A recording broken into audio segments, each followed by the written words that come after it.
station जो interest free loan से notification बाहरलानी EV charging station बोधे बोधे आप जानी ना जिते ईवी पॉलिसी वन आसला सेतेबेले आम कहलु जे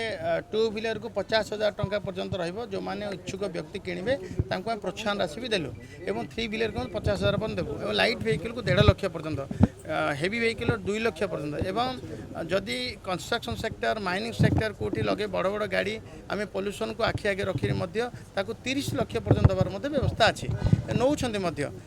नई ओडिशा रे जदि ईवी पॉलिसी मजबूत भाव काम कर सुदृढ़ भाव काम कर आज 10 लाख पाखापाखि गाड़ी ईवी होता 1 लाख 1.5 लाख पर्यंत गोटे 4 व्हीलर भी अच्छी 2 व्हीलर 3 व्हीलर मिसिक पाखापाखि 10 लाख आड़े गलानी एवं आगामी दिन जो भाव माननीय प्रधानमंत्री आग्रह क्रमे समस्ते ईवी इच्छुक कले समस्ते भारतर आर्थिक स्थिति को सुदृढ़ करने और तैल संकट मुक्ति पाइबा समाधान बाट भी भारतीय मैंने खोजिले और ओडिशा परिप्रेक्षी में ओडिशा सरकार जो भाई प्रोत्साहन दौरान ईवी टैक्स छाड़ ईवी परमिट ना ईवी आम प्रोत्साहन दौचु एवं